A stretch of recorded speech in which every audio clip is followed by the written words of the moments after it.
Tolee, nagaaf araarri jaalalli waaqayyoo karaaf kallattii gola gulantaa jirtan hundumaarratti isiniif haa baay'atu. Kabajamoo jaallatamoo fi hordoftoota Gannatiif akkam jirtu fayyaa keessanii. Ani obboleettiin keessan baay'ee nagaa kooti. Waaqayyoo inni nagaa koo nagaa keessan baay'isee guddaa kan galateeffame haa ta'u. Tolee, nagaa kootti aansutiin guyyaa har'aa kana badhaasa yookiin kennaa namni waaqayyoo tokko na badhaasa isinitti argisiisu yookiin isiniif himuu dhufe jechuudha. Innis maali inni kan jedhu wal wajjiniitiin kan ilaallu ta'a.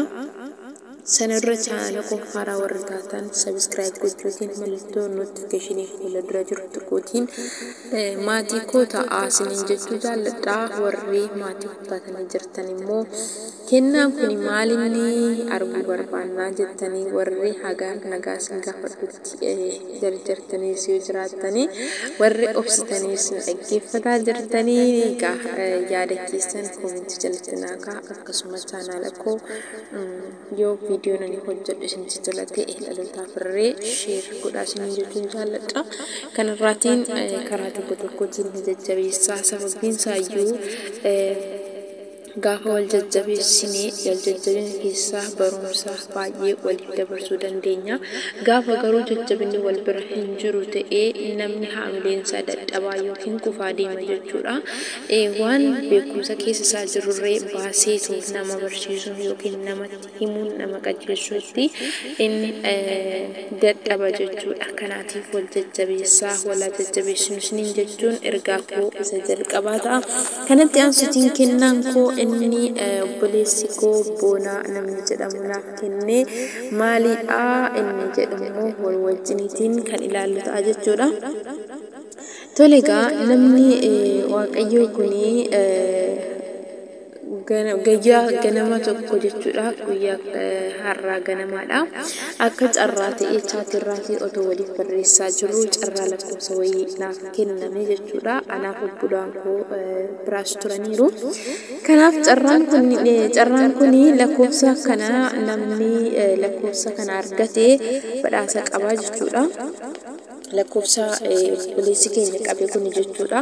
So lakkoofsa san akka carraa ta'ee anis carraa tokko lama yaalee dhabee carraa sadaffaa irratti garuu warra hundumaa kan injifate ana ta'e jechuudha. Egaa kennaan kootis maalinni kan jedhu walaloo afuuraa walaloo baay'ee namatti tolu tokko jechuudha. Walaloo kana isiniif dubbisee ka'eetiin yaadan qabu moo dhumarratti isiniif ka'a. Walaloo kana wajjiniitiin akka wal wajjin turru jira. Makiinaan maal naaf godhaa hin jiru olirraa hoollicha wajjin barrisnaan ol gubbaa samiirraa. Makiinaan maal naaf godhaa hin jiru olirraa hoollicha wajjin barrisnaan ol gubbaa samiirraa. Hoollicha wajjin barrisnaan ol gubbaa samiirraa. Dhukkubsadhuyyuu tasa gooftaan mamuu mootummaa waaqaa keessa dhukkubni hin argamu. Dhukkubsadhuyyuu tasa gooftaan mamuu mootummaa waaqaa keessa dhukkubni hin argamu. Mootummaa waaqaa keessa dhukkubni hin argamu. Seexana yaa jaanjoo si qabeera waanjoon jedhii wawwaadhu wayyoo kan ta'eera kaayeelloon si qabateera weelloon. Seexana yaa jaanjoo si qabeera waanjoon jedhii wawwaadhu wayyoo kan ta'eera kaayeelloon si qabateera weelloon. Kan ta'eera kaayeelloon yeelloon si qabateera weelloon. Ati ajoofte akka manjii kee bu'uura faajjiin kun dandeessu ifaajii muudiina koyaa baajii. Gaafni kee ta'eera mulgoo waraanuu hin dandeessu nama tokko. Gaafni kee ta'eera mulgoo waraanuu hin dandeessu nama tokko. Deddeemuu hin dandeessu foqoqii maqaa Yesuusin fayyinatti goge waa'ee koo sin galchu afaan qabadhu mooji.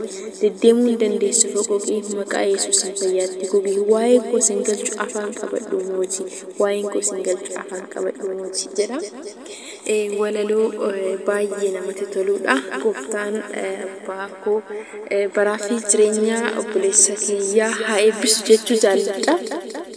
Tole walaloo kanatti aansutiin ergaan yookiin wanti ani dubbachuu barbaadu tokkotu jira. Innis maalidha yoo jenne yeroo baay'ee kennaa yeroo jennu yookiin bakka nama tokko wanti badhaasa kennuuf kennaa kennuuf keessatti waa'ee afuuraa kanarratti namoonni baay'een dadammaqiinsa yookiin immoo kennaan akkana hin baramne jechuudha. Kennaa gaafa jennu wantootuma mul'atanii wantootuma darban kanaadha jechuudha. Kan waliitiif kenninu kan ittiin walii gammachiisuu dandeenyu garuu sagalee waaqayyoo sagalee jireenyaa sagalee nama qajeelchuu sagalee badiirraa nama deebisuu sagalee jireenya bara baraatti nama geessu namni waliif kennu yookiin namni waliitiif qoodu namni wal badhaasu hin jiru jechuudha. Kanaaf keessumaa yeroo amma keessa jirru kana keessatti sagalee waaqayyoo isa nuti tola abbaa keenyarraa argannu yeroo itti maallaqaan gurguramaa jiruu fi yeroo itti namni sagalee jireenyaa dhiisee sagalee badii walitti lallabaa jirudha. Sagalee jireenyaa dhiisee sagalee leeyyii walitti lallabaa jirudha. Kanaatiif namni waan mul'atee baduu meetii warqii birrii mormaa kanarraa wantoota baay'eetu jiru. Wantoonni namoonni waliif kennan sa'aatiin bilbilli wantoonni jechuun warri mul'atanii badan warreen amma yeroodhaaf itti fayyadamuu dandeenyu har'aaf kan nu gammachiisuu danda'an baay'eetu waliif badhaasaa oola. Nutis nama badhaasnee jirra.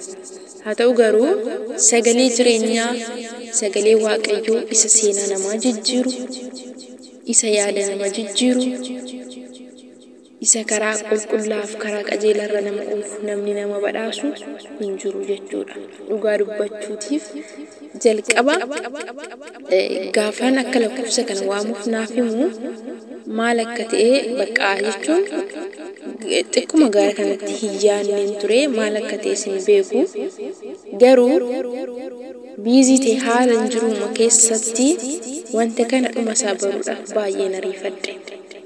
Garuu dhumni isaa gaafa akkas ta'u walaloo kan argu baay'ee tokko ofitti gammade jechuudha. Baay'ee tokko gammade. Nama kanattis baay'een gammade jechuudha.